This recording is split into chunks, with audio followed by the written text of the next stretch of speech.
తెలంగాణ తెలంగాణ జాగృతి జనంబాట కార్యక్రమంలో భాగంగా రెండో రోజు అశ్వరావుపేట నియోజకవర్గం రావడం జరిగింది.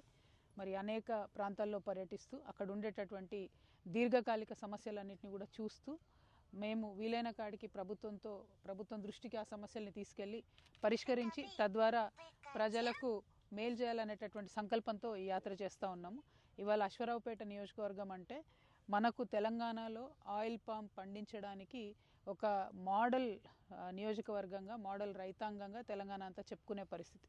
ఒకప్పుడు అశ్వరావుపేటలో వచ్చినటువంటి లాభాలని చూసి కంప్లీట్గా తెలంగాణ వ్యాప్తంగా జిల్లాకు కూడా మరి ఆయిల్ పామ్ సాగు పెంచాలని చెప్పి కలెక్టర్ల ద్వారా అనేక సీడ్ ఆయిల్ కంపెనీస్ని టైఅప్ చేసినటువంటి సందర్భాన్ని కూడా మనం గుర్తు చేసుకోవాలి. ఎందుకంటే ఇవాళ అశ్వరావుపేటలో 2019, 2020 తర్వాత ఏవైతే విత్తనాలు ఇచ్చారో ఆయిల్ ఫెడ్ నుంచి, ఆ విత్తనాలన్నీ కూడా కంప్లీట్గా ఫెయిల్ అయిపోయినటువంటి పరిస్థితి కనబడుతుంది. 6 సంవత్సరాలు రైతులు పంటను కాపాడుకొని ఆ పామాయిల్ చెట్లు కంప్లీట్గా గొడ్డుపోయిన తర్వాత ఏం చేయాలో తెలియని పరిస్థితులు ఇవాళ తోటనంతా కూడా నరికేసుకుంటున్నారు, తవ్వేసుకుంటున్నారు. అంటే పండించినటువంటి రైతు దానంతట తాను తోటను తీసేసుకుంటున్నాడంటే కేవలం ఆయిల్ ఫెడ్ ఇచ్చినటువంటి కల్తీ విత్తనాలు, నాసిరకం విత్తనాలే దీనికి కారణమని మనం చెప్పక తప్పని పరిస్థితి. అయితే విషయం ఏంటంటే 6 సంవత్సరాలు, 7 సంవత్సరాలు, 8 సంవత్సరాలు ఓపికతో ఎదురు చూసినటువంటి రైతులు ఇప్పుడు నెమ్మదిగా వాళ్ళందరూ ఒకరినొకరు అడుగుతూ వాటిని తీసేసుకునే పరిస్థితి. ఇప్పుడు మనకు తెలిసి దాదాపుగా 250 మంది రైతులు ముందుకొచ్చి వీటిని తీసేయాలనుకుంటున్నారు.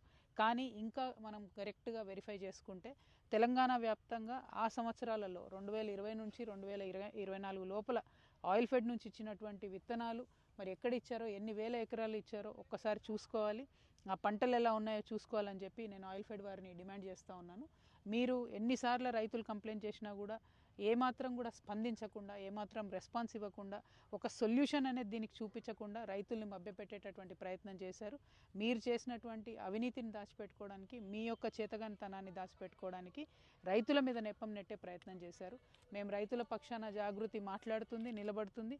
మిమ్మల్ని ఒకటే డిమాండ్ చేస్తూ ఉన్నాం, ఇంత నాసిరకం విత్తనాలు మీరు ఎన్ని వేల ఎకరాల్లో ఇచ్చారు, ఎంతమంది రైతులకు ఇచ్చారు? ఇస్తే వారికి ఎకరా 4 నుంచి 5 లక్షల రూపాయలు నష్టపరిహారం కట్టివ్వండి. ఈ మొత్తం 6-7 సంవత్సరాలు ఏదైతే రైతులు భరించారో, ఈ పంట మీద పెట్టుబడి పెట్టారో, వారి శ్రమ పెట్టారో, వారి యొక్క చెమటను చిందించారో దానికి మీరు కట్టివ్వాల్సిందే.